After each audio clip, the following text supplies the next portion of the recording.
I'm standing beside the Danube River, Lauren. In fact, I'm almost standing in the Danube River. If you can't see immediately how full it actually is, let me show you. Right behind me here is what ordinarily would be a public walkway. Beside it, on that side, is a road, and you can see the street lights alongside what was or would have been a road, and there are some traffic signs just peeking up above the water level away in the distance there. And over here is a wall that forms the outermost flood defences in this central part of Budapest, and you can perhaps see that there's still a metre or so give there to allow for the waters to rise if they are going to rise. They expect them to rise a little bit, but not that much, perhaps by another 6 or so centimetres before the peak is reached at some point on Sunday evening.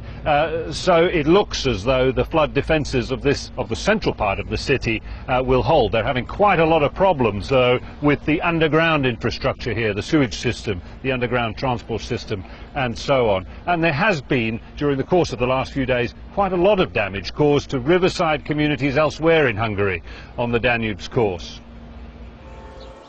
The Danube has brought damaging floods to Hungary before, but they've never seen the water as high as this. By Sunday morning, it had already reached historic levels, 2.5 meters above the average, and the peak is yet to come.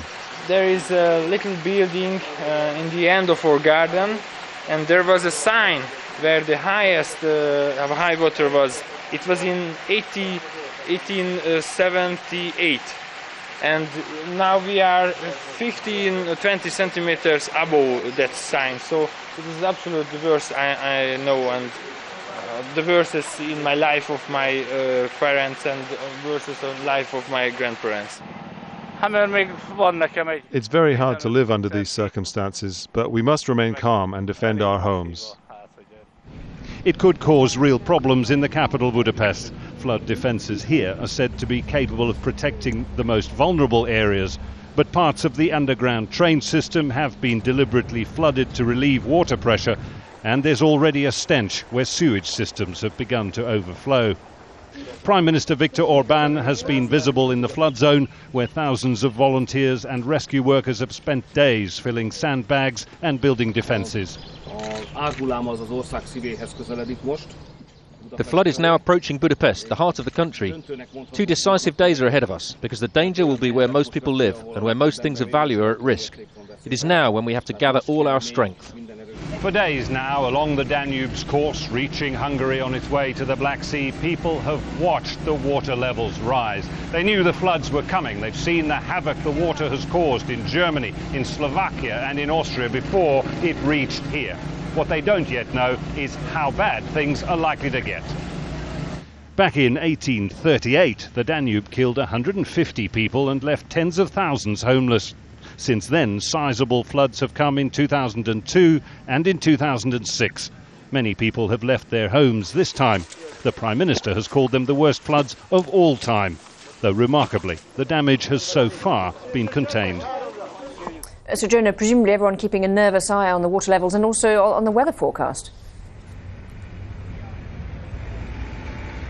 Yes, that seems to be the critical thing, Lauren. Viktor Orbán, the Prime Minister, said the next day or two would be crucial in terms of seeing where the flood levels do peak and whether, of course, they were going to threaten the city. That doesn't seem to be the case, judging by that wall over there, but there are far flimsier flood defences all along the course of the Danube in this city and elsewhere as well, and they're all under pressure, and the question is how long will that water pressure last? How quickly will these waters dissipate? Because there are rivers, there are other structures, there are dam walls and levees under enormous pressure, and they won't hold indefinitely, and that's where the rainfall will come in, whether the rains that brought all of this water down will hold off long enough for it to dissipate. Again, the hope is, and the Prime Minister has said as much, that during the course of the week, of the coming few days, the waters will slowly dissipate without causing too much damage, and that, of course, he would like everyone to believe is a testament to not just the forewarning that the government had here, but their greater preparedness